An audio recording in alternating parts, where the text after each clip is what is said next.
It'll be commencing shortly. For now, we'd like to give you a rundown on how to participate in this session. If you lose your internet connection or have to restart your computer, you can rejoin the session using the URL that was sent to you in your registration email.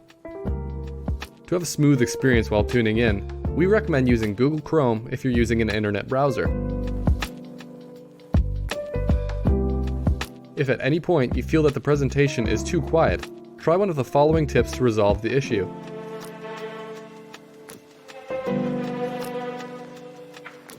Each webinar is aimed to take questions from you, our audience. So let's take a look at how you can interact with our presenters. If you have a question you want to bring into the discussion, you can type it out in the questions panel. When you're ready, hit send and we'll be notified of your question.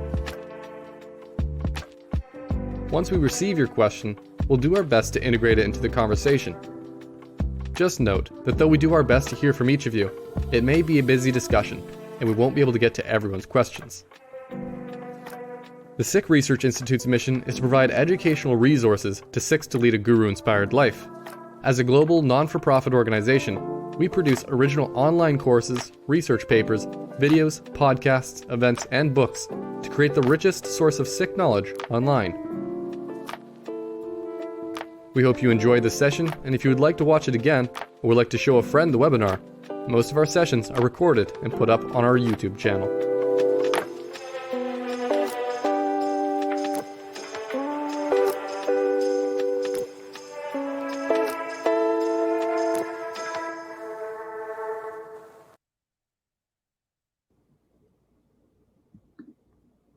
Vaheguru Ji Ka Khalsa, Vaheguru Ji Ki Fateh. Thank you for tuning in to today's webinar hosted by the Sikh Research Institute. I am Manvinder Kaur, the webinar coordinator, and I'll be leading the discussion today. This webinar will begin with a 40-minute moderated discussion between our presenters, after which we'll have 40 minutes for Q&A from the audience. So please drop your questions in the chat box and be sure to include your name and city. Now I'd like to introduce you to today's panelists.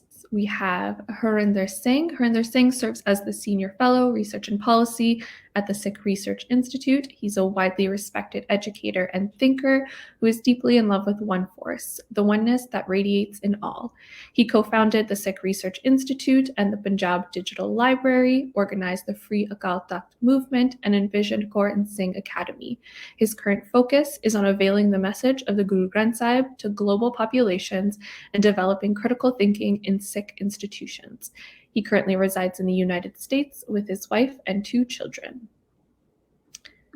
And we also have Jasleen Kaur. Jasleen Kaur is a researcher at the Sikh Research Institute. She has received a Religious Studies BA and MA from the University of Virginia, focusing on South Asian religions through the lens of literature and poetry. She is one of the commentators and transcreators of the Guru Granth Sahib project. She's passionate about projects that create comfortable spaces for community members of all ages and backgrounds to engage in dialogue and learn from one another. Jasleen Kaur resides with her family in the United States. So welcome to our 2 panelists today. I hope you are all having a wonderful Saturday morning. Just before we hop into the conversation, I know today we are gathered to be in conversation about the 8th State of the Panth report titled Dawn, Sikhi Giving.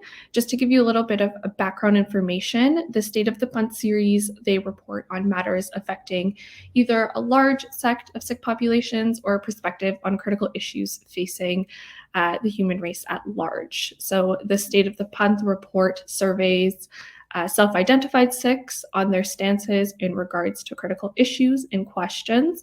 The reports outline a Sikh perspective based on Gurmat traditions of Bani, on history, so Tavrik, and Rehet, so lifestyle. And then they often go, or they always go into recommendations for the future for individual Sikhs and Sikh institutions. I share this just so folks tuning in understand kind of what the flow of our conversation will look like. These recommendations are provided as best practice approaches to strengthening the bonds within the community. So similarly to what I've just outlined, that's how our conversation will follow. We'll spend some time talking about Bani, history, Rahat, what they have to say about Dan, today's topic, giving. And we'll move into what members of the Panth had to say via the survey, and then some recommendations and thoughts around thoughts for individuals and institutions. Previously in webinars, if you're interested in hearing us talk about other State of the Panth reports, we've spoken about Miripiri on Sikhi and sexuality. And today, as you all know, we'll be talking about the latest report, Dan, Sikhi Giving.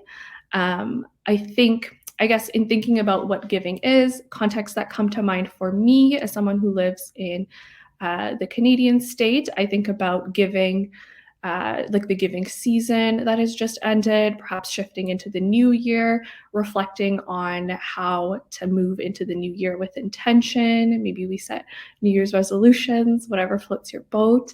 So I hope we're able to I think I'm mostly reflecting on that intention piece, and hopefully that's something we can pick up through this conversation.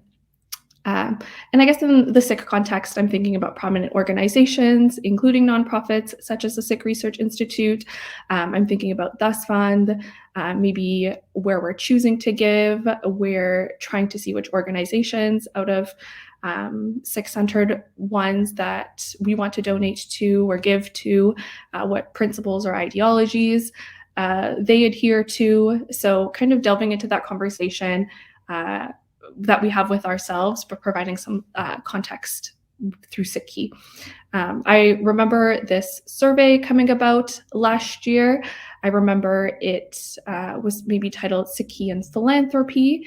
And obviously over the course of the year, conversations and shifts have occurred.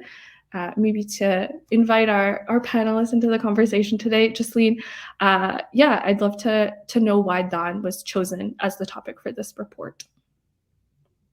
Sure. I think, as you said, we have these like cyclical sort of like seasons of giving, and we think about it a lot. And I think in the last 2 years with the pandemic and kind of things being exposed as, deeply unequal, or systems being deeply unequal, people really like scrambled to give. Like that was like a big thing that happened at the beginning of the pandemic. And I think it's kind of been sustained as new things come up, because we're so online and so kind of informed, sometimes to a disastrous degree. But yeah, so there is this like deep urge to give, whether it's like within the Panth, like Sikhs giving to other Sikhs, or outside of it. And we're becoming more globalized, and we're also understanding that like systems are unequal, and that the wealth gap is increasing. Like all these things are happening, and so we're trying to figure out what to do to like at least alleviate some of the symptoms of that as individuals. But then what ends up happening is that maybe you decide you sit down and you're like, I'm going to give away $100 this month, but you don't know like where to even begin. You don't know how to like evaluate where to put your money, where best to put your money, whether you should spread it out, whether you should concentrate it in one place. And I think people get really paralyzed by that. And so there's like a lot of thinking about giving, and then kind of like either just like giving to the major organizations that maybe don't need our money as much, or just not giving like that thoughtfully, that's not like a dig at people. I think that like there's a lot going on in the world, and so it's hard to sit down and know where to begin. So that's why we decided that this might be a good time to delve into all of that. Yeah. Mm-hmm. I guess I'm also wondering about like the shift from philanthropy to Dan. If you want to, share a little bit about that. Yeah, so we started the project conversations mostly talking about like philanthropy and nonprofits, and how we kind of designate, like allocate money to different projects, whether they're long-term or short-term.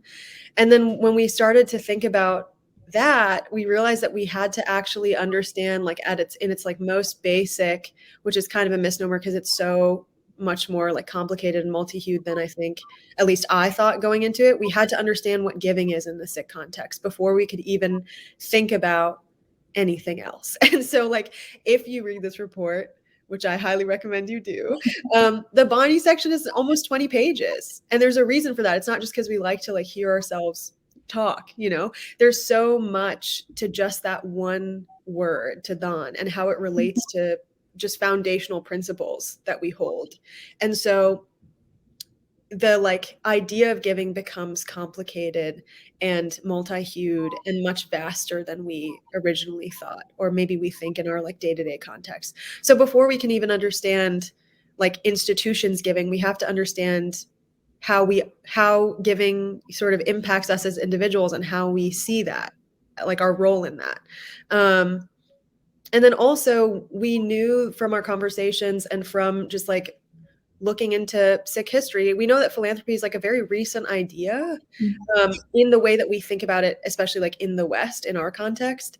And like these ideas of nonprofits and charities and philanthropies were not kind of part of the lived reality of like the Guru period, for example. Like those words were not used in that way. And so making the report about giving allowed us to broaden that topic so that we could pull on the different threads of understanding that are necessary to bring us to the present day context where we do have philanthropy and we do have nonprofits and charities and things like that. So yeah, I hope that answers your question. I think it also delves right like perfectly into my next question, which is around like the personal and the both of you, your relationship with this work and how you were kind of toiling or asking questions about it. I think oftentimes in the realm or field of research, objectivity is desired, and it's understood as what makes good research. Maybe I would argue it's argued as something that's even possible, which I don't know if that is entirely possible, but I'm wondering, and you already kind of touched on it, maybe her and there's thing, we can get started with you. I'm wondering, where do you locate yourself in this work? Where do you see yourself throughout this report? Maybe what challenges or personal questions arose as you were going through this report writing process? Sure, Gurfate, everyone. There were many questions for myself, which ranged from, how I used to give 20 years ago to how I'm personally giving now. I had questions regarding, I got asked a lot about, in last 20 years again, more, what should we fund more, whether it comes to 84 related or education related or archiving related or just aid and relief work, So I have tough time recommending, because what do you do those bases on? I would say number one challenge really from a report perspective was that who do we really find to do external reviewers? We have external reviewers on our project. So we draft it and then we send it out to at least 3 people. And we look for 5. And in this case, where are the seasoned people who understand charity and non-giving and philanthropy? Those who live and breathe that every day, and not just that they're giver themselves. That was a big challenge. We eventually found 2 people who actually are part of the non-profit world. Sikh world might not know them. In fact, I want to recognize that, Amri Kaur Shahpuri and Lovely Kaur Tillon, they're the 2 people we found who are seasoned professionals in this and who actually help strategize this for big organizations outside of the Sikh world. So that was another challenge. We all think, like, we looked at the EDs of the Sikh organizations. We looked at the people who are founders of the Sikh organizations. So we may understand an element of it, but we don't understand a larger picture from a current perspective, at least. So that was one of the major challenges. And the other was essentially what Jocelyn alluded to. That's why we changed the title. We started with Sikhi and philanthropy, and then we ended up making Dhan, because what really giving is. If we are not able to locate giving in Sikh world, in Guru Granth Sahib, in Bani, in Shabad, in Naam, then it is an opinion. It might be a great opinion. It might be something which is popular or ideologically clear or whatever else you might want to call it. but it is not trying to create a foundations of the Sikh giving, which is how it started in the Guru period, because what you see in the history is an outgrowth of that. So I would say the largest challenge was, and we didn't find much on it, so we actually said, let's go figure out what the idea of giving is, and we pursued that quite a bit in this. Mm-hmm. I think it also gives insight into, like, I think sometimes we see the survey and then we see the report. So you're also giving us insight into maybe the intricacies and the background work that goes into creating a report and engaging with research, and in hopefully like a mindful manner. I'm wondering, Jocelyn, Cora, if there's anything that you wanted to add? Yeah, we've talked about this before, but I'll let everyone else in on it. Is that, like, even with our reviewers, we try to keep the perspectives pretty varied, so that we can look at things outside of our own perspective and be challenged in ways that we might not be able to challenge ourselves. And one of the things that I've been thinking a lot about, and I'm sure people who've watched me in previous webinars can maybe suss out that I'm a little bit left-leaning. And so there are these questions of, like, how do I think, things ought to be in terms of, like, how we give and what our sort of strategies are, and how do I put that to the side as I'm going through writing and researching the report with Hernder Singh, and also analyzing, like, historical examples of how other people have done that. And so the example that I've been thinking a lot about is kind of the gap between, like, Banda Singh Bahadur's strategy with the Khalsa Raj and Maharaja Ranjit Singh's strategy. And I think that, like, we had talked about, like, if we were to sit these two men down in a room, they simply would not agree on most of the, like, the hows, most of the methods of, like, getting to the goals that they, have I guess enumerated. But they would agree, I would venture to say, on the goals themselves and on the just the importance they place on long-term things like community building and education and, like, patronage of the arts. And maybe, we have Banda Singh Bahadur, who I fondly think of as, like, a Robin Hood type, because there's this period of time where there is, like, that literal, like, taking from the rich, or, like, maybe things that we call land back in our parlance today, of, like, returning land to the tillers. And so there is this much more kind of, like, people oriented grassroots sort of empowerment that happens with the Khalsa Raj. And then you have Ranjit Singh, who is, like, leading an empire, and that's a little bit different, and his strategies were different. And so I think part of what I find really helpful every time we do a report, no matter what the topic is that, like, is that difference in the how, and maybe sometimes also the difference in the what and the why. But it's really helpful to think about that, because sometimes we like to, like, paint history with one broad brushstroke and say, like, all of the Sikhs who came before us, like, all agreed on everything, method, goals, everything. And it's just not true. And so if we can locate ourselves in that history and kind of have these figures sort of converse in a way when we're doing these reports, it actually pulls me back from my tendency as a human being, which I think most people experience because it's a human thing to do, of, like, trying to simplify and trying to kind of be like, this is the way that it has to be, and we need to, do things the way that I think we need to do them. So yeah, I've been thinking a lot about what a conversation between Banda Singh and Ranjit Singh would look like these days. Yeah, I don't know. That's it. Yeah, I feel like you've given us a lot to think about. And then I think as we think about these two figures in conversations, the decisions they made, the methods and the goals, I feel like we can't not put ourselves in that conversation as well. So I think it also maybe helps us, like, understand different methods to reach similar goals, and it makes sense that we don't all agree on the means to the goals. So I think it definitely helps provide context in that sense. Yeah, I guess maybe thinking a little bit about what, like, delving into what Dhan is. I'm thinking about how we understand it beyond, like, that simple translation to giving. So Hernder Singh, what is Dhan, and how I guess I'm thinking about how it's widely or generally understood by present day Sikhs. So how it's understood is, I think much more sort of palatable, I would say, because we are mostly used to that. The element which all of us understand is, look, it's some sort of a donation.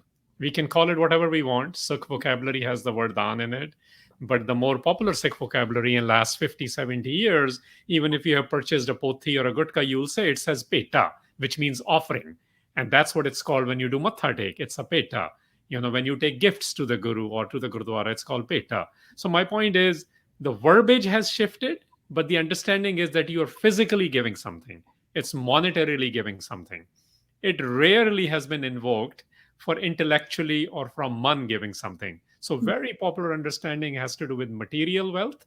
It is either a physical, tangible thing which people can use, touch, feel, digest, eat, consume, use, or it's the money which is being used to provide some sort of a relief or aid or some sort of education, something of that nature. That's the current understanding of it. Most of the time, that's how it's invoked. But I do want to mention that at the same time, people who are studying us and sometimes not necessarily being accurate about it because they are sometimes picking data. For example, I'm looking at the report which was published last year about the Sikh nonprofits by a think tank in DC. And they try to make it that all Sikh think tanks are actually collecting monies to somehow create ruckus, and it included Sikh Research Institute and other organizations in America. So we have to be a little bit cognizant as to how people who are studying us and with their agenda, how they present what the dan is, because they are making it to be, on one hand, they say it's a great thing that Sikhs are such givers, which we saw then during farmers' protest and movement. We also saw that during COVID era. But when it comes to the collection of that money, they actually use it in a very negative manner. But I think the Sikh psyche and the Sikh people are very clear. Primarily, when we are using the word donation or dan or peta or offering, it really is referring to something very, very tangible, something which has more often than not more instant gratification attached to it, which means you see the result in the near term. But in few cases, you also see people who are going into some long term. Mm-hmm. Yeah, I think that helps provide us with context. And then I'm wondering if we delve into that Gurmit's perspective, the Gurmit's perspective, if we delve into Bani, I'm wondering what gets illuminated, what context is provided, Jaslene Kaur. How is this understanding different or challenged when we think about Dan within the context of Bani? I sort of talked about this in the beginning very vaguely, but it's a much vaster idea of giving than we think it is. And so it is the spirit of giving, but it requires a lot of like internal work and sort of cultivation of both like outlook and behavior that is not easy. And so it refers to like this kind of giving that is without scorekeeping. It's without expectation of praise. It's without, like emphasis on having people see that you're giving. It's like all of these things that we know about ourselves when we give. We're like when we maybe are on the like GoFundMe for something and we're like, should I make an anonymous donation or should I put my name on it? Like these are real like things that we go through. But the kind of heart of it is that there's a lot more internal work that has to be done before we can give in the way of the greatest giver, which is Ikonkar. And that's like repeated throughout Bani, is like the greatest giver is Ikonkar and the greatest gift is Nam. And so part of what we do in the report, we had to explore what Nam is, because if Nam is the thing that qualifies our giving, then we have to understand and like feel and experience what that is. And so again, it's like we have to like way backtrack. So Nam is identification with Ikonkar, but identification is not just this like passive or dead thing. So we included the kind of oft quoted Puran Singh excerpt where, he talks about it's not this mechanical sadhana. It's this like inspirational thing that overflows. It coats your behavior and it inspires other people to change their behavior. Like it's this very active thing. So it is identifying with Ikonkar, the greatest giver, with the greatest gift, through all of your behaviors and actions and thoughts and how you perceive the world. And then it's that Nam that qualifies your giving. So again, you can see why the Bani section is so long, because these things cannot be separated. Dhan without Nam is not Dhan in a Sikh paradigm. And it's that kind of vastness and purposeful vastness of giving and purposeful giving that we're trying to emulate, which is not easy. So, yeah. Mm-hmm. Yeah, you've given us a lot. I feel like I always have to, like, as you're going through it, I'm also going through it with you. So I think like the Nam qualifies the giving. I think, and we'll delve into this a little bit more, but the Nam and Dhan is what I'm thinking about right now. And I'm curious, something I picked up on the report was this differentiation between gestures, so like the doing, so whatever that might be, like giving to the Gurdwara, observing fast, giving alms, whatever it might look like in different like religious contexts and in the Sikh context. So these what I'll call like gestures, and then these, I guess, like a reflection or an internalization, maybe what we could call the Dhan being like coded by the Nam. I'm wondering, what is the significance between the relationship between these two, and how does it help us better understand Dhan?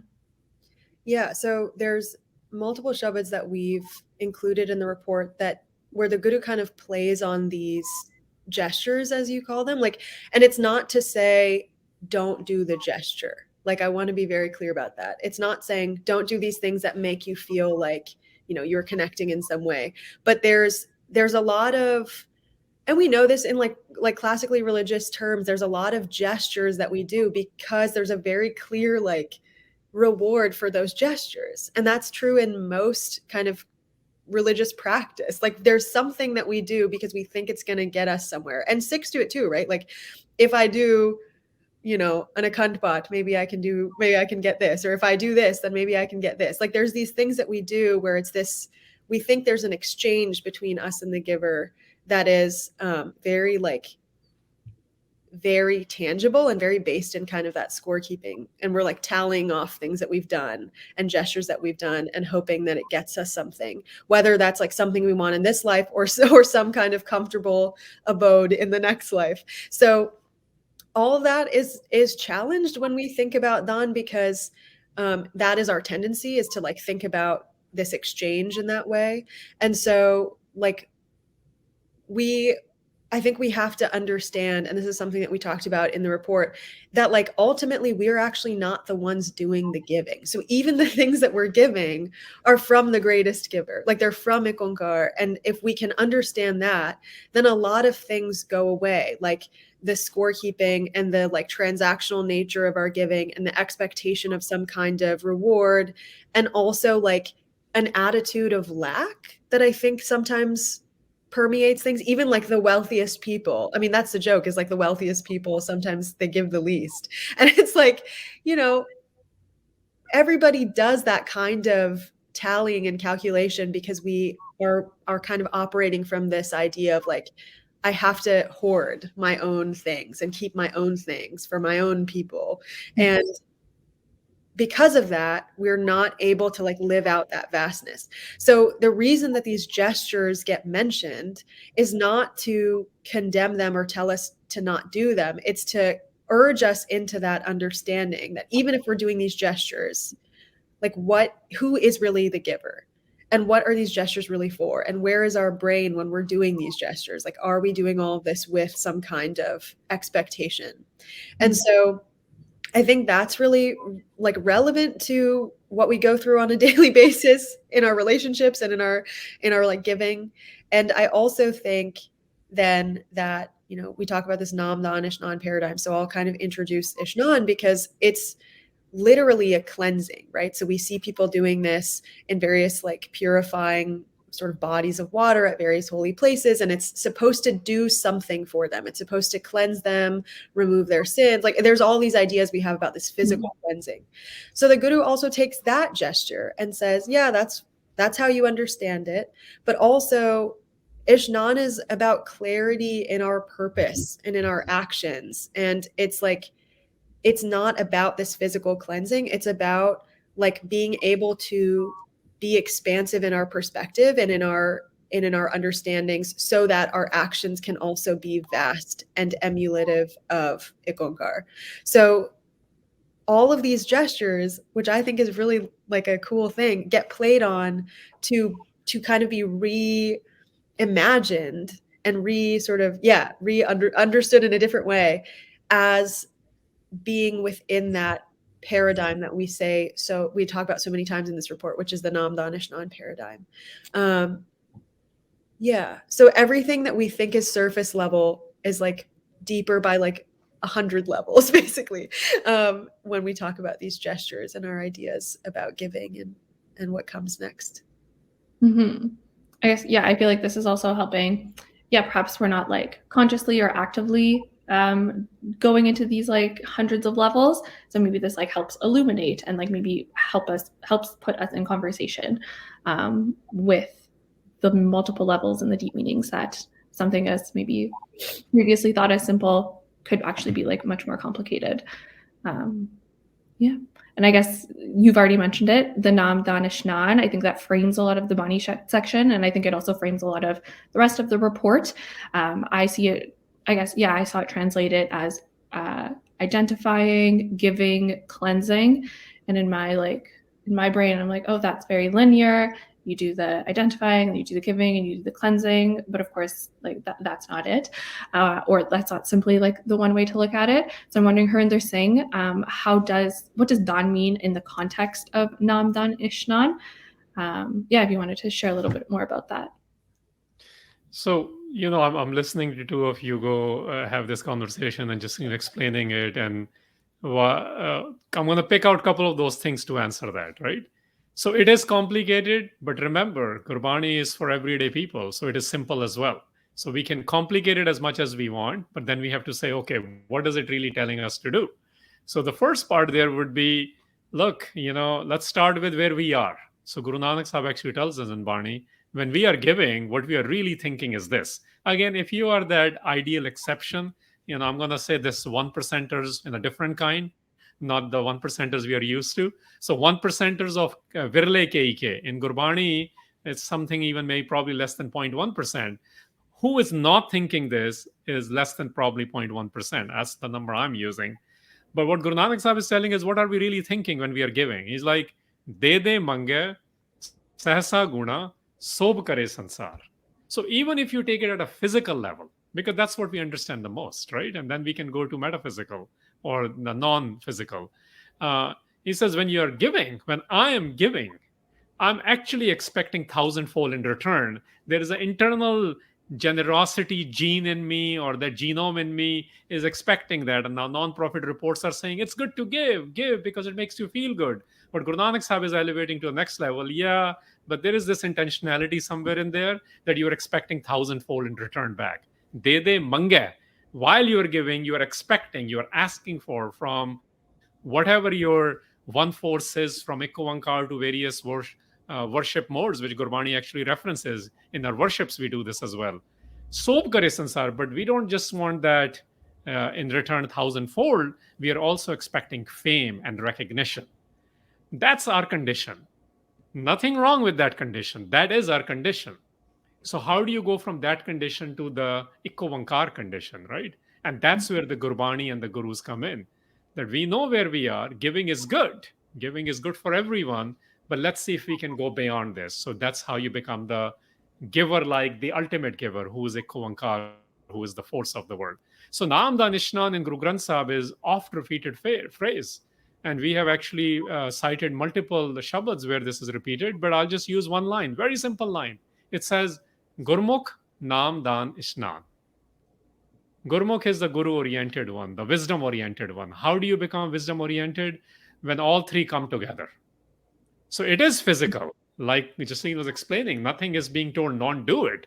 But if you limit it to that, it is incomplete, just like giving is good. But if you limit it to that intentionality that I'm going to get 1,000-fold in return and I'm going to get great recognition, then you're limiting your vastness. You're limiting yourself and not allowing yourself to become like the Ikonkar, the giver, the very vast giver. So the cleansing, the Ishnan part is there. Cleansing is internal and external. So of course, physically we have to be hygienic, but mentally we have to clean ourselves as well. Similarly, Dan is that there is a physical giving, and there comes a point where you're not just thinking about physical and material givings. Your very existence become The way you live becomes the giving person. So in fact, the line I'm remembering right now is, it says, Pun daan ka kare sarir. The whole body, the whole existence is that is virtuous, is of giving. And then the naam is, of course, there's a physical element. We talk about it. There's a practice in Gurmat traditions, naming someone. When you like someone, when you love someone, you want to say their name in different ways. So that's the naam. That's the name. But it goes towards identifying at a highest purposes, at highest level, where everything you do is in the identification of the divine. So in that Nam-Dan-Ishnan paradigm, which is both starts at a material or a physical level and goes much deeper at an internal level, Dan essentially becomes, let's keep giving. Give from an honest learning. So we talk about there's a purposeful giving. There is a deed, which means you are doing it from your honest labor. And there's a clarity in purpose as to why you're giving without expecting anything in back. So that's Dan. You start with physical, but eventually you're giving up yourself in the name of the Guru. And those givings go from not just material things, but there is a martyrdom tradition that's called giving of the self at each level, literal head as well as the mental head, beyond the means. And we see this in historical traditions that Sikhs celebrate all levels of giving. We mentioned those in Ardas, we mentioned those in our writings, but that's the Nam-Dan-Ishnan. It has both elements and elevating yourself to the highest levels of giver like the Koankar. So yeah, you kind of alluded to it, like these examples manifested through, or that existed throughout history. We've already kind of talked about what different examples of Nam-Dan-Ishnan or Dan specifically can look like. And then maybe moving us into the history portion of our report. I guess predominantly we understand currently the Dan as giving monetarily. I'm wondering if this is, and of course you've highlighted examples of different forms of Dan, of different types of giving. I'm wondering what Dan has looked like throughout history. And the report starts with the Guru period, so we can start with the Guru period. Jaslene, I'm wondering if you wanted to start with a little bit of historical context. Yeah, so I think the major takeaway from the Guru period is that a lot of the Guru's like projects were short-term and long-term, and maybe they started out seeming to be short-term projects, but in the end there is this institutionalization that happens over the Guru period that is about some kind of long-term goal or result. So like the example that we have is Langar. So people say, okay, Langar is about, there's equality, everybody's sitting together, like there's this kind of dissolving of caste boundaries when you have everybody eating on the floor together. But the institutionalization of that is about community building, and it is about actually like inculcating the values that we talk about gestures, like literally gesturing. So you're acting out this equality through the act of having Langar together. But maybe that also builds that principle and that value in a community so that you can create this kind of like larger organized and institutionalized egalitarianism.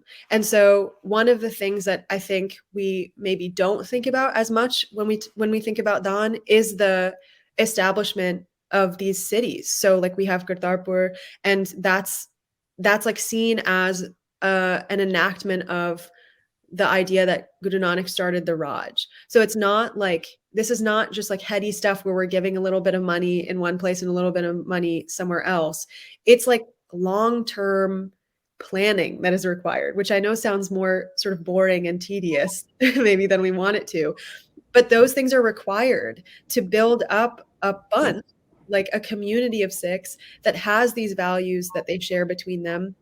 Because when you build up that community of thinkers and activists and artists and you organize them and you have institutions that are furthering education and unifying them through language and, centralizing power, you're building up the ability to expand those values into other communities. So something that we talked about in the report very briefly is this idea of like Gur ki Seva and Har ki Seva, and this idea that like you actually do have to serve the Guru and the Panth and the Sikhs in order for the Panth to serve the larger community. And that's, I'll talk about it when we get to the survey as well, but like that was a sentiment that people had, is like some people think we're doing too much of one and too little of the other. And so what we see in the Guru period is that Dhan also encompasses that like strategy and that planning that maybe isn't as tangible. Like it encompasses empowering the Panth so that you can do those larger projects and those,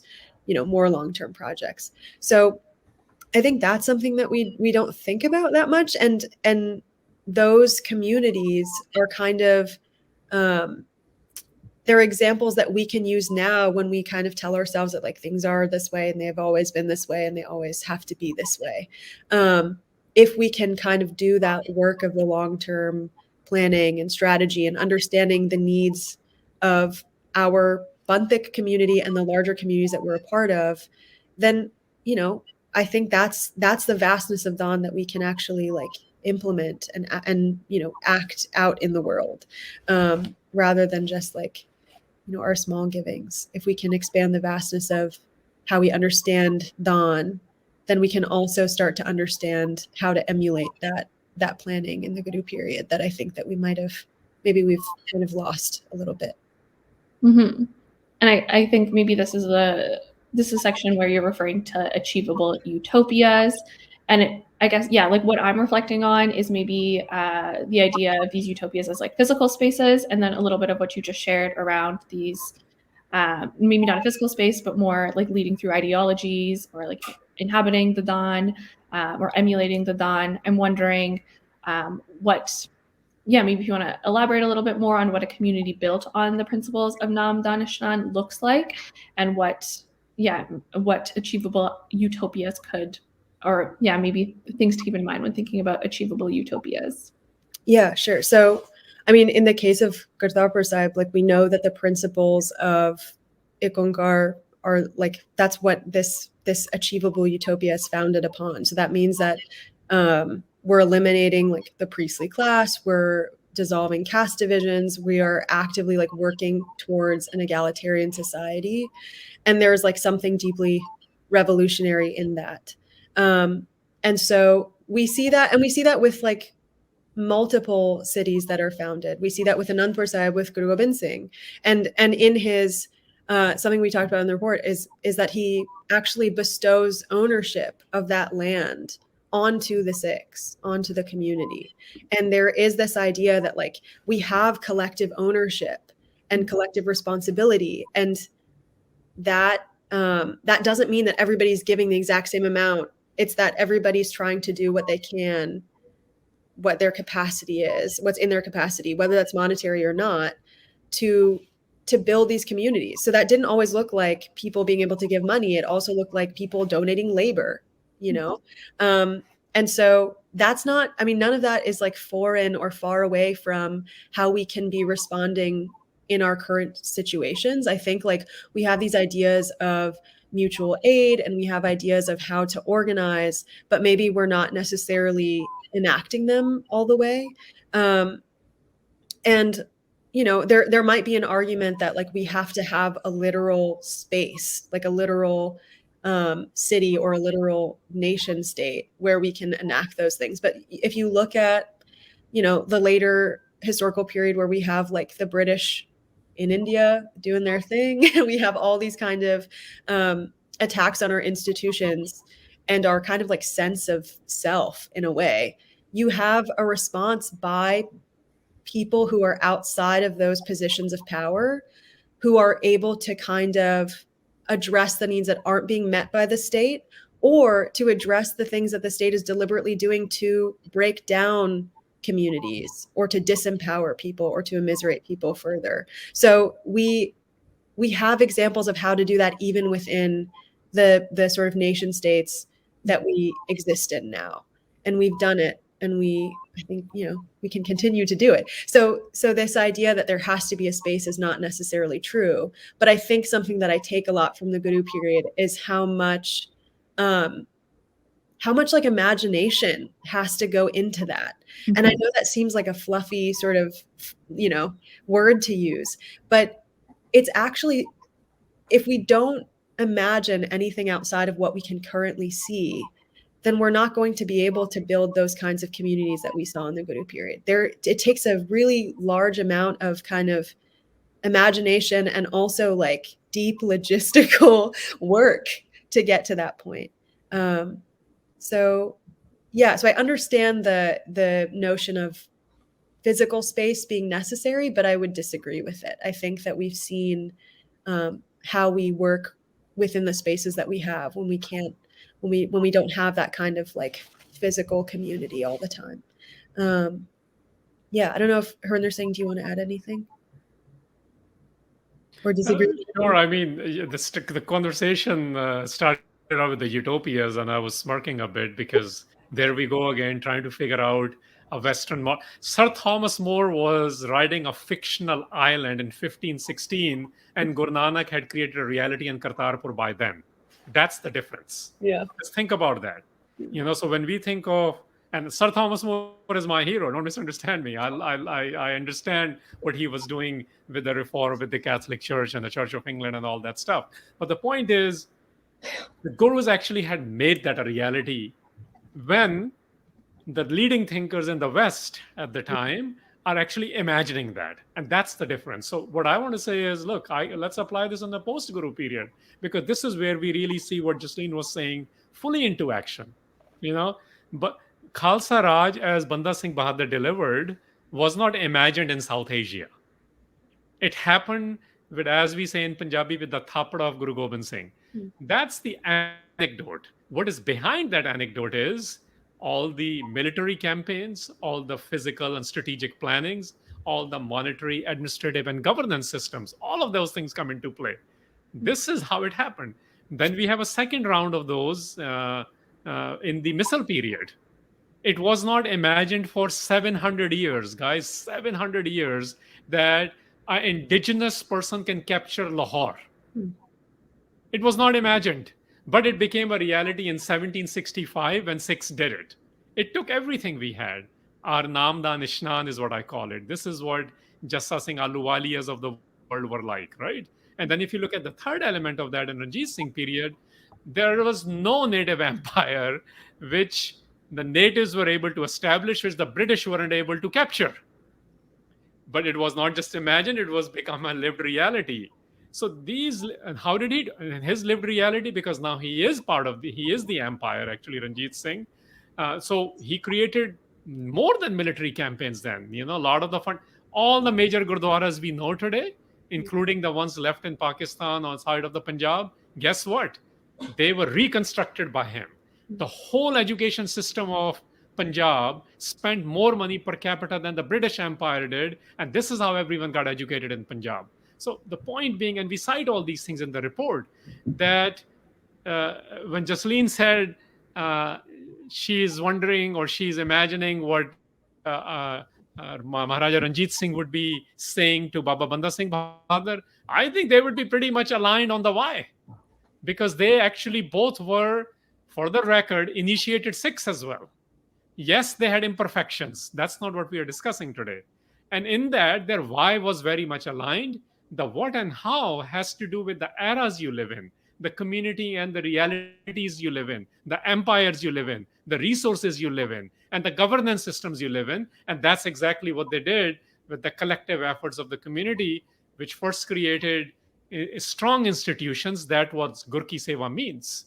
Gur Ki Seva actually, because Guru also includes Guru Khalsa Panth, which means the community. And Har Ki Seva is what we now call Sarbat Da Pala, includes that. Because if your own institutions are not strong, you will never be able to serve Sarbat in a strategic way, in a long-term way, teach a man a fish, give a man a fish, he'll eat for a day, and teach him how to fish, he'll eat for a lifetime. We worked on the second part more. We never stopped the first, but we were more on the second. So that's how it happened in the post-Guru period.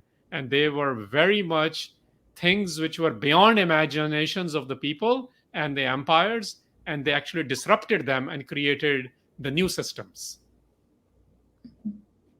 Yeah, I think that's helpful contextualization. I think, I guess it's always like perfectly transitioning into my next thoughts, because now we are introduced to the colonial period, which I guess is like more proximate to us. So I feel like I understand it more. I feel like it applies to me more, or has like direct close proximate influence on my life.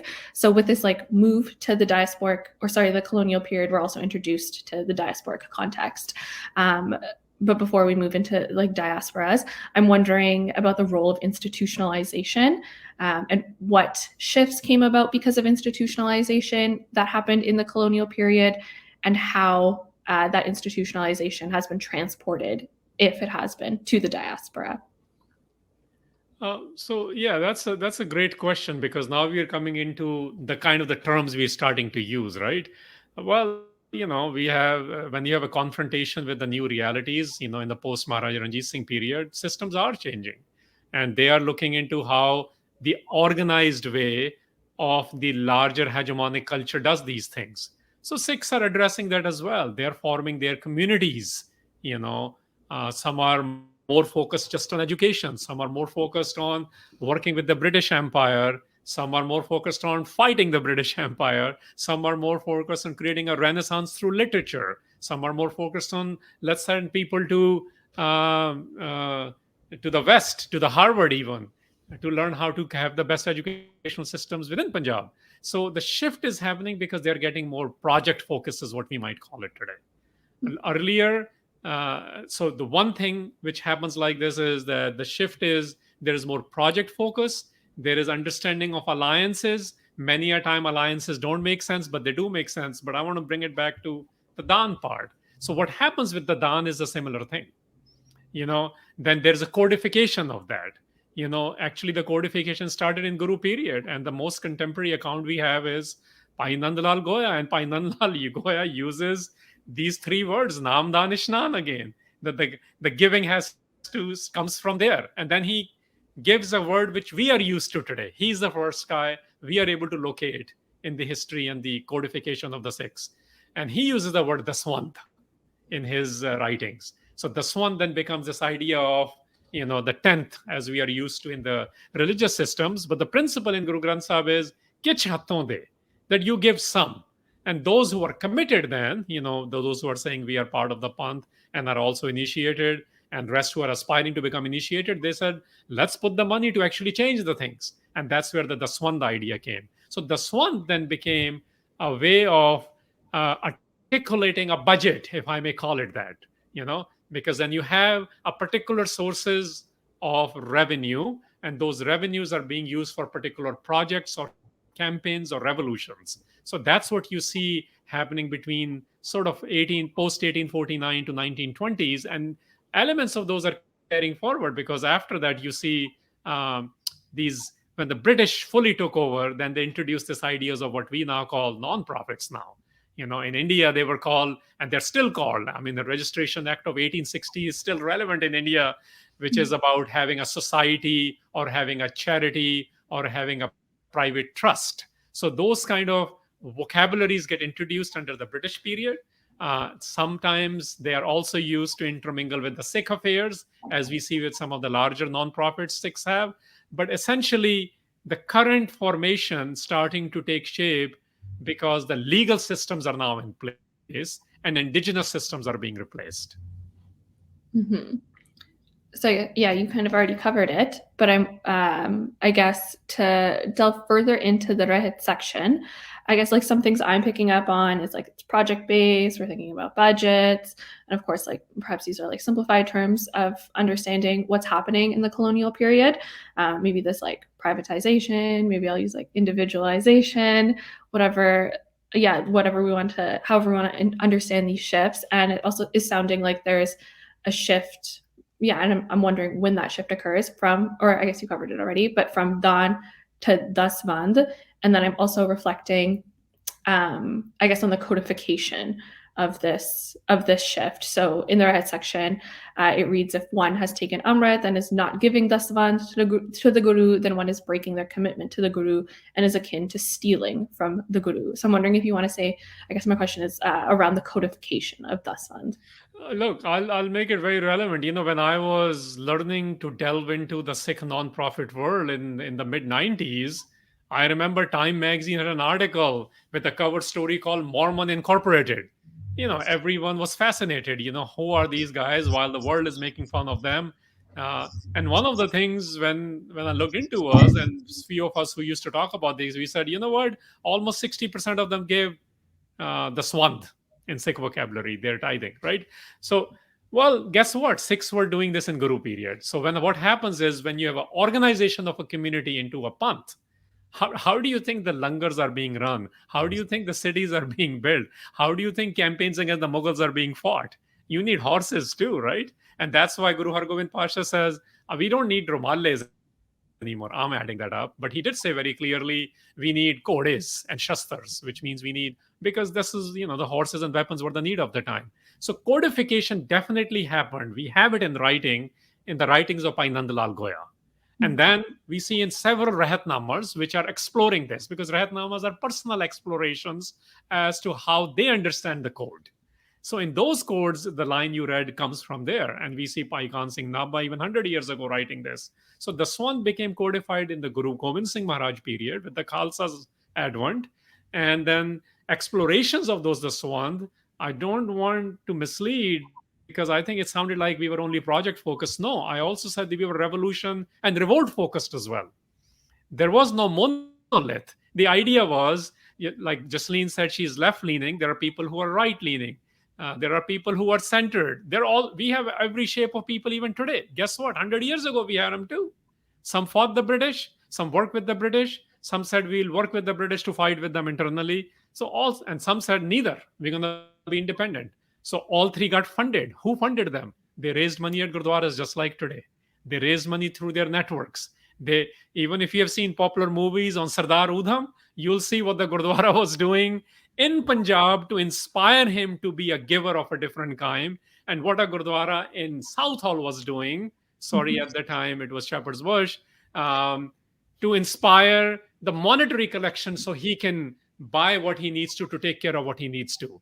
So what I'm trying to say is the codification happened during Guru Gobind Singh Maharaj, and that codification was accepted by the large masses of the Sikhs, regardless of what kind of project they were working on, what we call project now. And they included all sorts of things. They were not just comfortable things, if I may call it. They were not just instant gratification kind of things or relief things. They included fighting the state things as well. I think this move away from monolithization or monolithizing, thinking there's only one thing happening in a specific period, is helpful for, at least for me, to think more widely about what these periods look like and what was happening. And then I guess this also shifts us into the diasporic context. And I guess there's like various things that influence us in our very diasporas. I know we're all sitting in North America, but in like very different national contexts. So there's a point in the report where we explore this kind of complicated relationship between the diaspora, or not we, where you, the two of you, other folks who are part of the report writing, explore this relationship between the diaspora and the homeland, and then how that relates to philanthropy. I'm wondering, Jasleen, if you wanted to share or speak a little bit more about that. What I'm particularly thinking about is the interrogation of the structures and the systems that make philanthropy and charity necessary or possible in the Western world. What that relationship, or what that idea looks like in relationship to homeland. Yeah, great. So I guess I'll start with how we explored the kind of relationship between the diaspora and the homeland in the context of giving. We took heavily from Vernon Dusenberry and his work on diasporic philanthropy. And there's a few things that I think are necessary to think about because, this problem hasn't gone away. This kind of like maybe this gap between where we sit here and what is needed in the homeland. So this idea of like diasporic philanthropy is really important. Most of the money that is going into Punjab is coming from the UK, the US, and Canada. And we have to think about like what our motivations are for giving. And so one of the things we explored is like this concept of izzat or honor, or some kind of like vanity sort of orientation of like, if I do this, then it will affect my kind of like status in some way. And so we have like the example of maybe like giving a gurdwara like a facelift or something, you know, like it's not necessarily a productive project, but it gets people kind of what they're after, maybe whatever motivates them to give. There's that. And then there's also just like what I've kind of alluded to, which is the gap between just like day-to-day understandings and experiences of what is needed. And so it's really hard if you are sitting in one place and you don't have that much of a connection to the place that you're kind of looking at from where you are. If you don't have a sense of what's needed, then you have the risk of kind of donating based on whatever you think is needed. And so I think that's been something that we touched upon in the report, is like both the motivation and also just like the gap in understanding of what people are actually asking for. And we see that in the survey as well. We had respondents who were in the homeland saying, you know, we want projects that are long-term and philanthropic, and about that kind of teach a man to fish saying that Harinder mentioned earlier. It's like there is this kind of tendency, I think, that we have as humans to want to do the thing that is like quicker or has kind of a quicker payoff, and that maybe makes us look good in the process. And so that's like a big thing that we have to consider when we're sitting in our diaspora context saying, okay, I want to send my money there, but what should I do? Where should I send it? So that requires a little bit of introspection, a lot of introspection, before we kind of start putting things where they maybe like it makes us feel good to put money in certain organizations. And then there's also just the issue of like, if we think about not to get like too general, but if we think about who leaves the homeland, like who has the privilege to leave, right?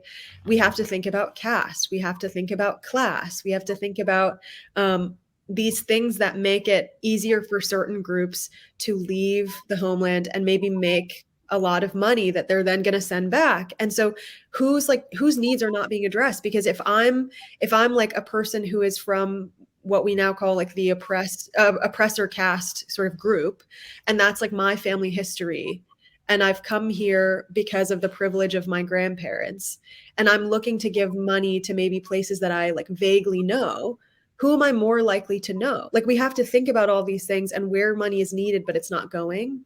And then also something that we saw in the survey responses in like a substantial enough sort of amount that we noticed it, is that like there is some skepticism too, towards like people who are kind of giving money without much sort of sense of like purpose and direction, outside of maybe their own needs. And that's not to say that that's true of all people who give from the diaspora into the homeland, but it's something that we have to kind of be truthful about while we're thinking about these things.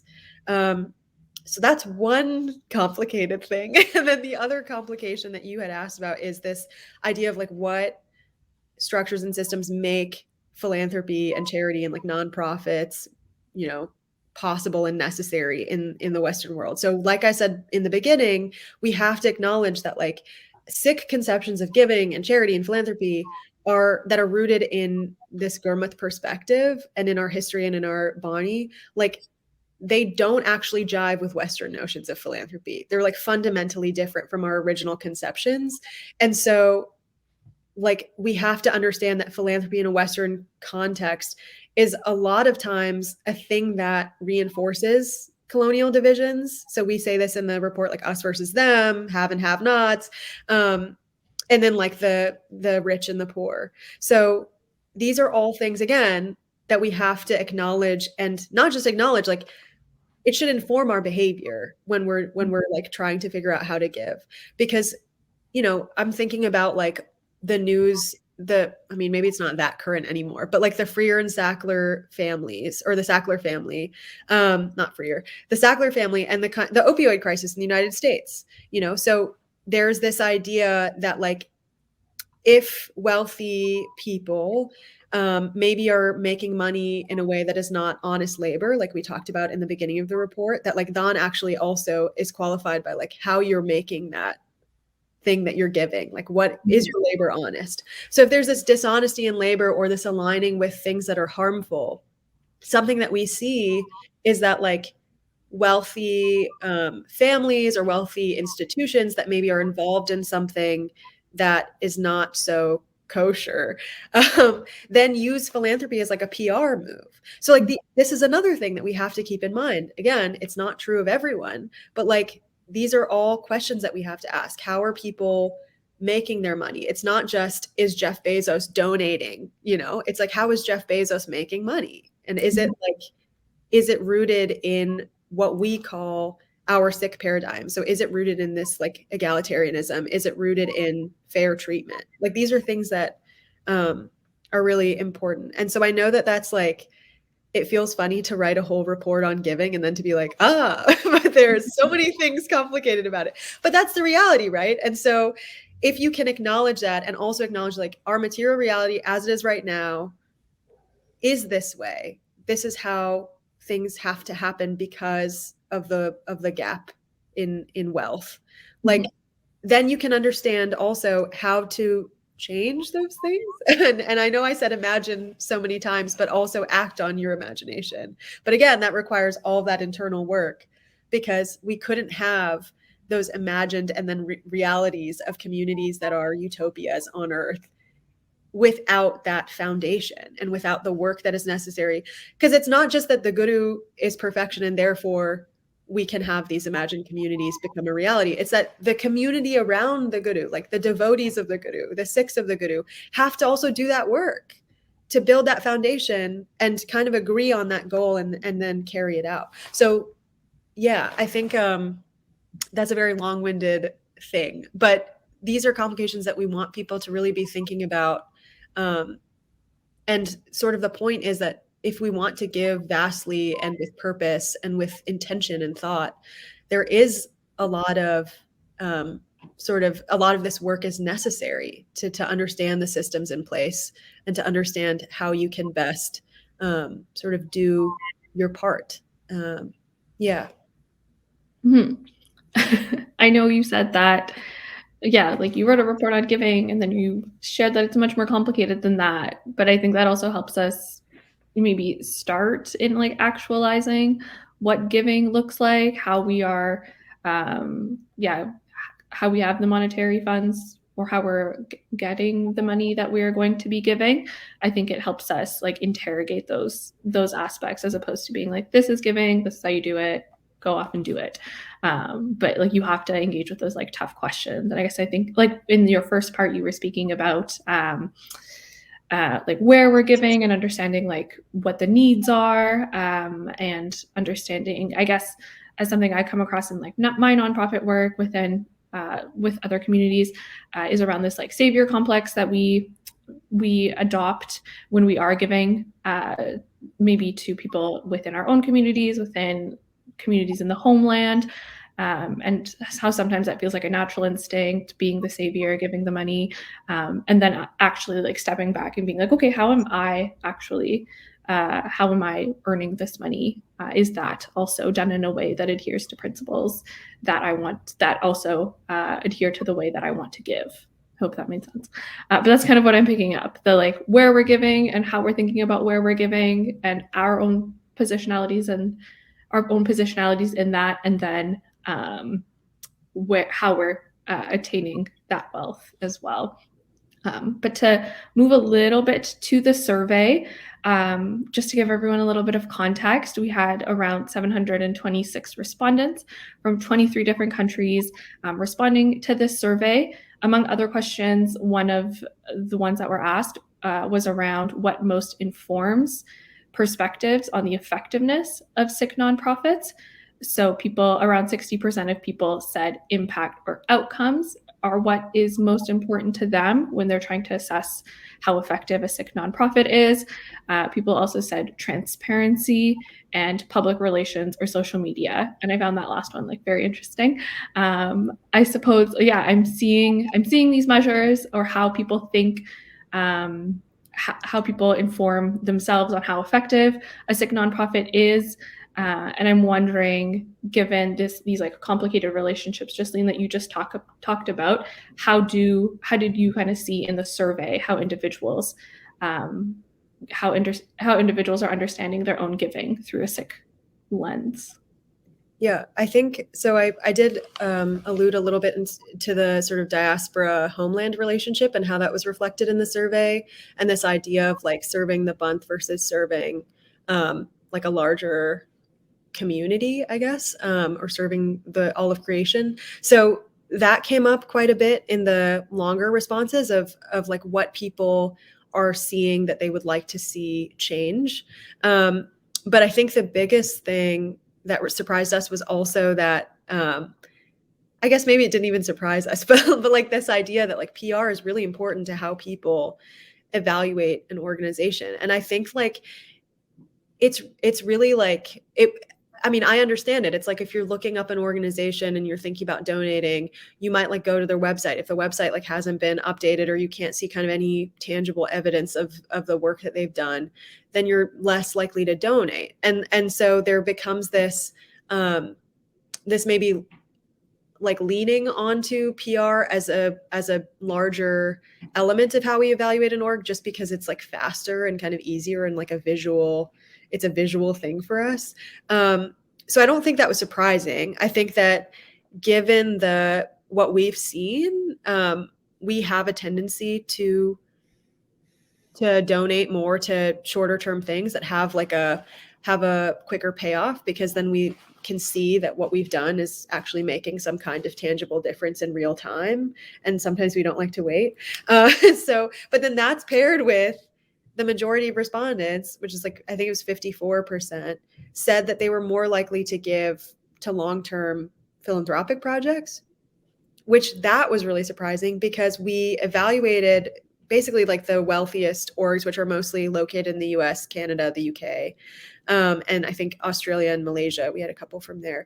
But like we looked at their financials and we looked at the work that they do. And so although we're saying, the majority of us are saying, yes, we want to donate more to philanthropy and to long-term projects, most of the orgs that are getting our funds as a collective that we're donating our funds to they lean more heavily towards charity and short-term projects or like response or relief work.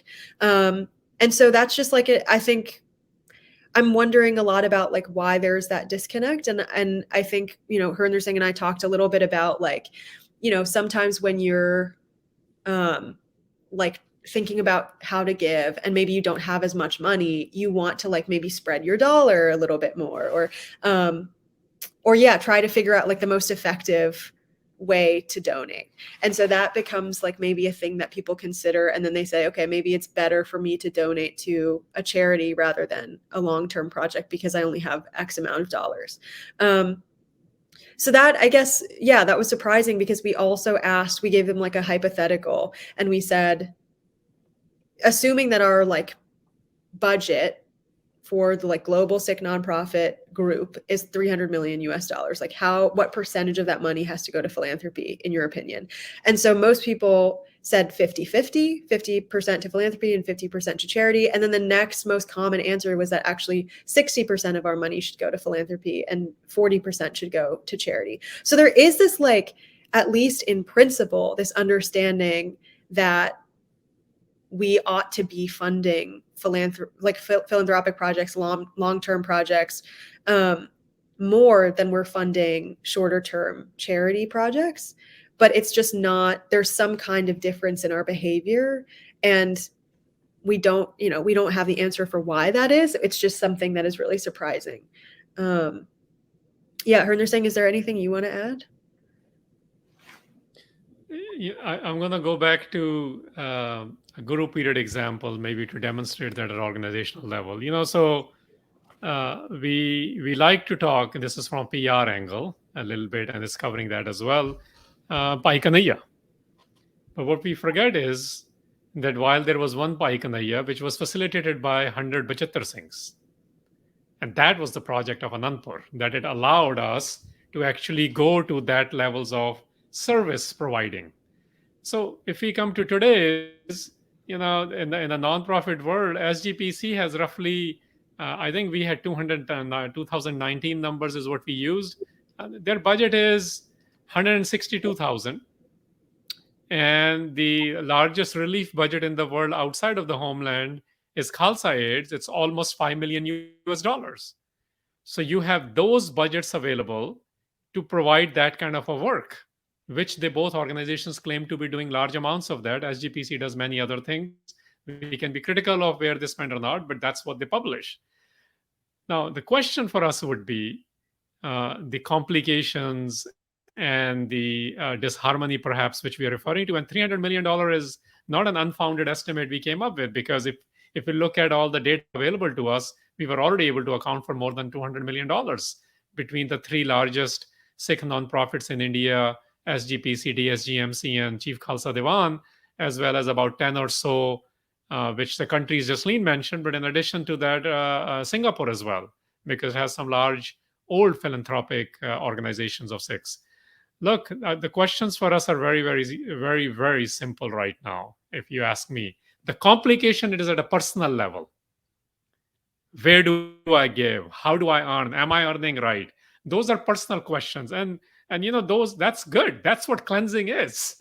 Cleansing needs to happen at a personal level. At organizational level, we need to ask more critical questions. This is where, in America, for example, Network for Good and Charity Navigator and GuideStar actually help us answer some of those, which is legally, are we doing the right things? And I'm not going to get into those, but those have to do with transparencies and those have to do with governance. But the angle which we need to bring from a Sikh angle is, are we panthically responsible? And that's the question which we are not delving into. PR-wise, yes, but in our report writing, in our analysis, in our presentation to the Sikh world, we need to get into that. Am I panthically responsible? And what that means is, can we go back to this Nam-Dan-Ishnan paradigm and say, well, I am focused more on charitable work, and this is the long-term policy change I'm trying to do, or this is the reality change I'm trying to do. So if we want to have the next Pahikanayas of the world, let's not keep invoking the Seva Panthis of the past, which I know they still do good work, or a lone ranger like Ravi Singh, who's trying to get medical attention in England as we speak. But it requires much more work. That facilitation happened in Anandpur. And I think that facilitation in the non-state model, which is our current reality of the Sikhs, we need to become more diligent at organizational levels. So those who are running the organizations have to ask some serious questions about why we exist and why do we operate the way we operate. And those who are funding them in more larger donations also must be asking those questions to them. That what policy change are you working toward? What dent are you working toward, which will be changing the realities of the communities you're trying to serve? Thank you. I think we, just before I forget, we will shortly or we can now move on to questions from the audience. I see that we have a couple, but yeah, I would prompt everyone to leave their questions in the chat box, including their name and their city. I guess, what we just reflected on was kind of this individual giving, and then moving on to more like organizational and institutional giving. Not to like push us, actually, I guess I won't shift us like back and forth. I'll try to ask the questions that maybe pertain to what we had just been talking about. We have a question around who currently constitutes the most powerful and influential segments of Sikh philanthropists in the North American context. So the question is, what is to be done about the fact that much of the Sikh philanthropic class is constituted by extremely wealthy people who may have come into their wealth by investing in various forms of, in this question asker's view, exploitation or violence. They're wondering if the panelists could reflect on this in the context of the discussion around the model of Anandpur Sahib and other Sikh possibilities of utopia, which would prompt one to rethink these ideas of nonprofit and the philanthropic models maybe that we use today. And like these nonprofit and philanthropic models constitute or consist of the wealthiest Sikhs who are giving and donating a small fraction of their wealth in exchange for an outsize, voice and community and affairs discourse. So I guess like how I'm understanding this question is both reflecting on who is doing the giving and I guess the donating in our current context, which is oftentimes very wealthy people who are receiving this wealth or attaining this wealth in various, maybe not always helpful ways, maybe exploitative ways. So that current day reality with these ideas we were talking about around Anandpur Sahib and utopia. So can the panelists maybe reflect on this in the context of models of working towards wealth distribution, which I know in the report there are mentions of. So thinking about mutual aid networks and labor organizing. So I guess, I'm thinking about like the push and pull, or like the dynamics between those two, and then reflecting on wealth distribution models. Are they saying Jasleen Kaur? I got lost in the questions, but I'll go with the spirit of it because it was lots of statements were mentioned. But look, I'll pull out two things. One is we cannot answer this from the Guru period because Guru is all knowing and Guru knew where the funding was coming from. What we do know from a Guru period is the only no-nos were a state or an agent of the state could not give any gift to influence what the Sikh world was doing in the Guru period. That we know very clearly. Nothing more than that we know. And we cite those in the report. For example, Akbar, what he tried to do, or during Guru Nanak Sahib period, and things like that nature. And Guru Tegh Bahadur period, Guru Arjan period, all those things. Now, in the post-Guru period, let me ask certain questions. Sometimes I think, again, that the personal cleansing reflection we already have addressed. But I think if you are going to apply certain lenses, most of you will probably consider the expansionism of Ranjit Singh to be exploitative. That's how he gained the money. I don't think that's where we were going with this report. What we are saying is there are some definite no-nos. We don't know. There are certain things which do create disharmony from the Nam-Dan-Ishnan doctrine, and where it is creating the disharmony from earnest labor angle, that's the angle we brought in, then the individual and that organization needs to, that philanthropists need to do more thinking. That's the first point. Second is the organization which receives it, what do? Well, there have been seldom cases of where this has happened, where the gifts have been refused, let's call it that. And if the gifts have been refused, then that's the governance of the organization which matters. They need to understand. So this is not about value judgments only. This is about knowing what is our operating principle, what is our culture, and how we are getting into it, and not holding fingers to only the extreme rich. And I want to mention that while I understand that argument. Because who do you think funded even Kartarpur, the Karodi Mal? I mean, I don't know what you know about him. That's the whole land was given, right? The person who gave the space for Sahibzadas, Chote Sahibzadas, for the cremation. We don't know much about that individual, how he or she earned it. So what I'm saying a little bit of a forewarning. We absolutely must strive forward earnest living. And that's where the daan should be coming out of from a personal angle. Organizations must have a criteria on how to deal with where it is pretty black and white about how the money was earned. Other than that, I think we need to relax it and perhaps look into more as to how do we plan for philanthropic world? How do we plan for the right aid work? How do we make sure that these details which Jasleen had provided and quite intricately, that it is not just the funding, but the funding which creates the jobs and the mechanisms, as long as they are not being used for the personal benefit, that's where the focus needs to go.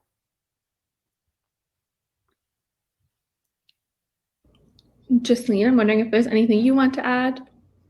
Yeah, I think the only thing, so, again, left-leaning. So we had these conversations when we were writing the report, and there is something that has been sticking with me, which is that like one of the excerpts that we used was about sort of a lack of condemnation or a lack of like pointing fingers. And so I think that it's possible to hold that very much in your hands, along with the understanding that like individual reflection is necessary and actually is being like explicitly asked for by the guru in this context. Like if you want to give in a Sikh paradigm, you actually have to do all of this work, especially if you are a wealthy person, especially if you have these different sort of different platforms and powers.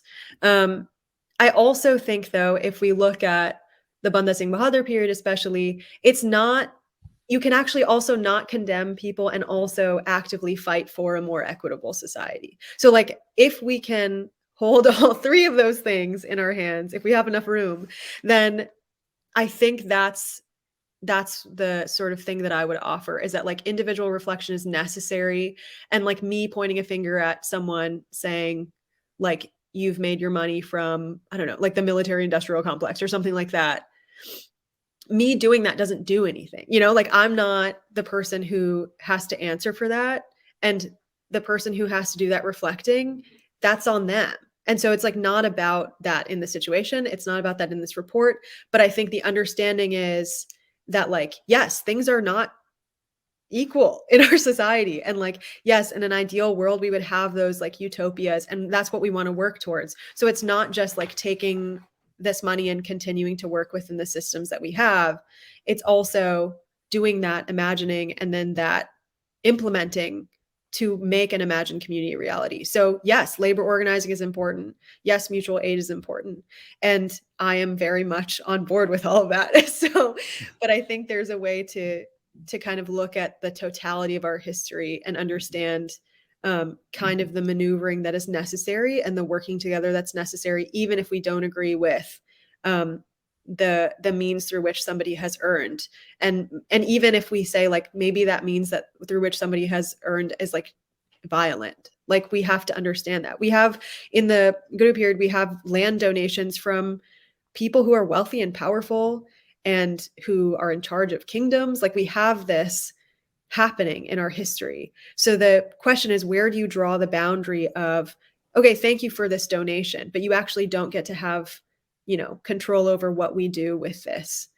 And so that's part of our recommendations as well, is like, when we have an org that is taking money from wealthy donors, which is like kind of how all these nonprofits have to function, is there a clear statement of like, actually, we're going to decide what our goals are and our agenda is, and that's not up to our donors to decide. So like these are all things that I think it's even like uncomfortable for me to say, because I still have that tendency to be like, no, but that's something that I've definitely like thought a lot about in the report writing and in the research we've been doing. So I hope that helps.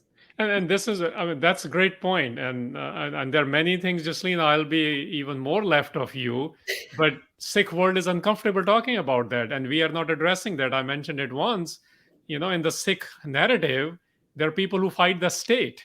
And in today's environment, they are labeled as terrorists or they are outcasted, you know.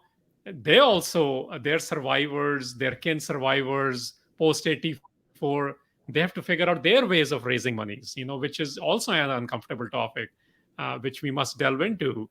But where you ended, Jasleen, this is where the nonprofit heads come into play. This is why you need an independent board in a nonprofit, which is not a funding, and the funders have to be separated from that. And that's the kind of stuff Sikh Research Institute has gone through. Other organizations are also going through. I mean, I'll use a North American example because Jasleen used several earlier. It's like, I remember I served for a year or two on the advisory board at Smithsonian, a religious advisory board. And one of the conversations we had there was, you know, these Koch brothers were pumping money even in Smithsonian. So they took the money, and I want to make that point, and they said, thank you for your donation. And they actually used their donation and put it in the Natural History Museum. Just think about that for a second, which talks about evolution, which they hate, you know, because they are all about naturalism. So the point about governance has to be solid. That's one of the ways organizations, because that's where the question was, can be very, very effective. and they can tread this fine line between not being judgmental, but staying true to their mission and true to their governance, true to not just the legal realities, but also the ethical realities. I think, yeah, that's helpful as someone who is also, I guess, it's important to engage in this conversation, and also it is maybe a little bit uncomfortable as well. So I appreciate the conversation. I know we literally have a minute left. There are a couple other questions. Maybe we can extend, if folks are able to stay on, we could stay on for another like 10 to 15 minutes. Is that okay? I'll just check in. Yeah, that's fine. Okay, awesome. So we had a question around Nam Japana Van Shakana Girt Karna, which I did not get to touch on in our conversation, but I know it comes up in the report. I'm wondering, Harinder Singh Jasinkaur, if you want to touch on this. The question is Nam Japana Van Shakana Girt Karna from anywhere in history or Shabad? And then perhaps relating it to quick answer is that was a 20th century adaptation attributed to Pai Veer Singh, because people were not understanding Nam-Dan-Ishnan, which he also explains very well. You have to realize the early 20th century environment, everything was revolution, right? So you needed more active verbs and a more contemporary way to say it. And that's where it came from, Nam Japo, Vard Chako, Kirt Karo, because it was agitation, right? That kind of a thing going on. But it is very much founded from Nam-Dan-Ishnan. We went back to that phrase because that's located in the original vocabulary of Guru Granth Sahib, and that's where we focused more and more on that. And then the second question is around Seva versus Dan. I guess thinking about what is the difference between Seva and Dan, and then should this person maybe is asking a very overt question, should I still be donating my money in addition to my time? So maybe this difference between money and time. So in this report, we focused mostly on monetary giving, but we also looked at the different ways to give. And that's why we included, like in the Ardas, we talk about like the different ways to give, like literally give your life, which is a thing that we come back to. There's a reason that we like remember that through the Ardas. But I think that, I mean, the difference between Seva and Dan is that I would say Seva is like a form of Dan, like a form of giving. And something that we talked about in the Guru period is that like if people could not give monetarily, they were giving through some other means. And that doesn't mean you have to choose one or the other. So you can do both. So you can give your this one, and then you can also, do your Seva and donate your time and your labor. I don't think there's any reason to have to choose one or the other. Yeah.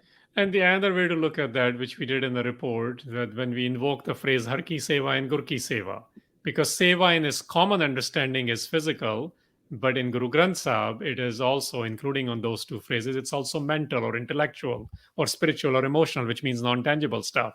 So absolutely, this is all inclusive. The focus was on the physical, but or the monetary, but it includes 95% of the seva in Guru Granth Sahib invoked is Mandi Seva, which is either intellectual, spiritual, or emotional, all of those things combined.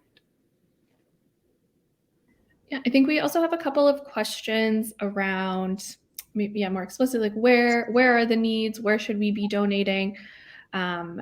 So I guess keeping that in mind, answering that to the best of our abilities. And then there's also a question around, so this person is asking, they have an income, they're wanting to donate 10%, and they're not always sure if they are stable enough to be able to donate that 10%, which I think it's like, oh, do I have enough money to be able to be giving some of my money away, and kind of that like hoarding onto our wealth that we were talking about. So keeping that in mind, I guess maybe you could speak from personal experience. The question is, how do I get into the mindset of giving generously with intention and with an open heart? So both where to donate and how to do it intentionally.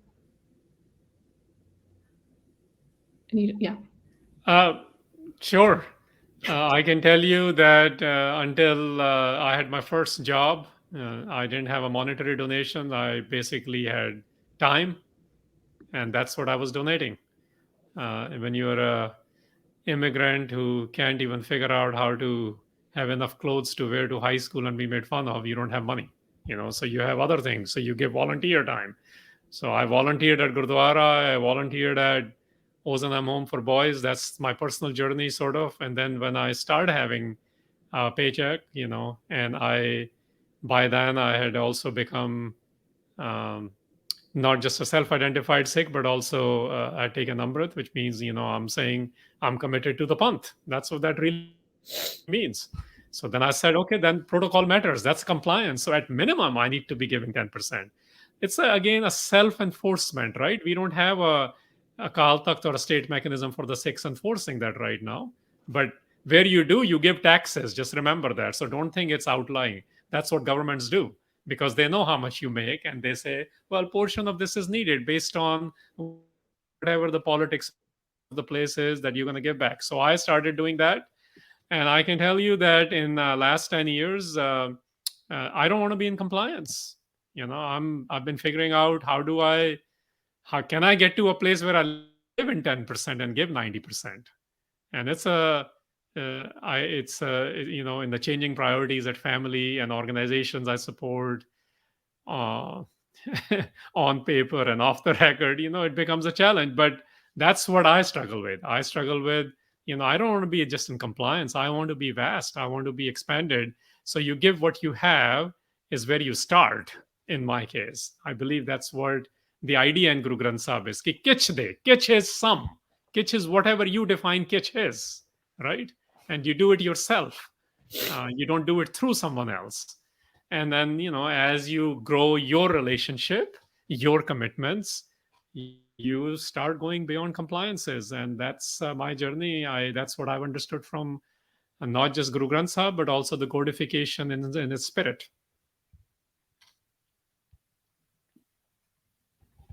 Justine Kaur, anything you'd like to add? I think I would just say that, I don't know, like when you're a kid and you do pennies for patients, I don't know if this is a thing everywhere, but like when you're a kid and you collect pennies for like a cause, basically, like you go around your house and you scrounge and you and I guess this isn't that relevant because people don't use like coins anymore, but this was like a thing that we did in elementary school with different organizations, and it was always like every penny counts. And so I think my whole thing is that, like, if you're in a place where you can only, I don't even want to say only, where what you can donate is your time, then you do that. If what you can donate is your labor, then you do that. If what you can donate is $5, then you do that. Like, I think we have a tendency to say, like, well, if I can only donate this much, then it's not even worth doing. But if like enough people only donate this much, then it adds up. And so I think that's like a thing that we do in our brains, and it paralyzes us. And as for like getting to a point where you can become vast in your giving, that's the part that is the work that we have to do at like an individual level. That's the part that requires that relationship between Nam-Dan and Ishnan. Like, that's the chiseling. That's like what happens to us over time and with great effort. And so it's not this easy switch that we turn on and then we're like, I'm going to give vastly like a konkar. It doesn't work that way, because we might even give the money and then second guess it and be like, oh my God, can I even afford to do that? So I understand the kind of like want to be in that place and the desire to become that way as quickly as possible. But it is very much a like, it feels cheesy to say, like, it is very much like a journey within your own self. And it's very much a journey through that like relationship with Ikonkar, with the vast giver. And it's through that journey and through that relationship that you begin to be able to like emulate that. And I'm saying this as if I understand what that means, but I don't. So yeah, I think you have two people who've like written this report and 20 pages on Bonnie and all the things that it says about what we need to do. And both of us are like, yeah, we're not there yet. So that should tell you what you need to know about that. Just keep chiseling, I think. Awesome. Thank you. I guess as we wrap our conversation up for today, I'm wondering, and maybe you've already answered this question, I'm wondering if there is something that we would like to leave the audience with, something that you think is a key takeaway from the report. Harnder Singh, maybe we can start with you. I want to bring it back to perhaps one line of Gurbani on Dan. And Yes, things are complicated, and yes, there is a lot of effort, but at the end of the day, it's Gur Prasad, guys. The line is Nanak Nadri Bahare, Rachahan Dan Nana. That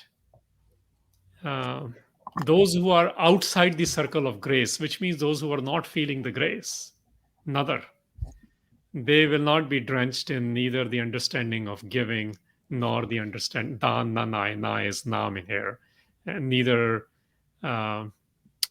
giving nor Nam, which is identifying. So it really is, all this conversation, writing is to raise the level of awareness, and those who choose to work on their personal transformations and the networks they operate in, including organizations, to raise their levels and actually transform them, so we can actually gracefully become better givers and experience now. Thank you. Jasleen Gore, anything you'd like to add? I guess the only thing that I will add is that I hope we have a checklist in the report for people to really break down how people can evaluate orgs that they're looking at donating to, and also how orgs can self-evaluate. And so I'd really take a look at those recommendations.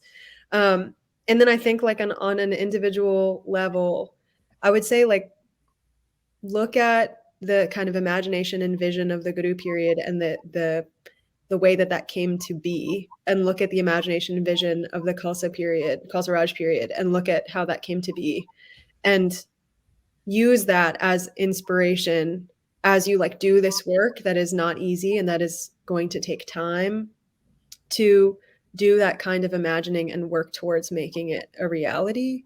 And then I would say look at Ranjit Singh, who, despite his flaws, understood the importance of empowerment that we see in the Guru period and the Khalsa Raj period, and understood the importance of even, sometimes we like to say the arts don't matter. I don't know why. We're cutting humanity programs in the United States left and right. But, these things matter, and being a patron of those things matters. And empowering people through education and building that kind of community where you're watching your Nam, your connection with Nam, inspire other people, and you're watching it kind of ripple out. That creates the possibility for those imagined communities to become a reality. And we've seen it happen. So who's to say that it can't happen again? That's all I'll say. It will happen again. Yes. A great message to leave us off with. I'll just close this out for today. Thank you, everyone. Thank you to Harinder Singh, to Jasleen Gore, to our Sangat. You guys, everyone was so engaged. It was lovely to see the questions pouring in, the comments. Thank you, everyone, for tuning in and for spending this Saturday morning, afternoon, evening, wherever you're located, with us.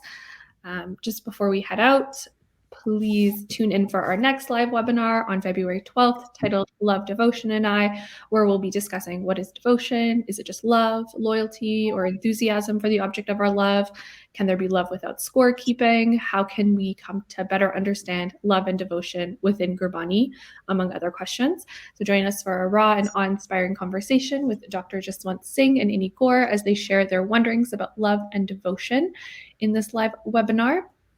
And lastly, don't forget to tune into the Sikhcast, a podcast produced by SikhRI, where we explore the various issues and events affecting Sikhs worldwide.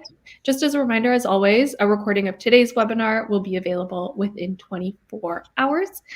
Thank you for joining in. Today's webinar will be ending now. Vaheguru Ji Ka Khalsa, Vaheguru Ji Ki Fateh.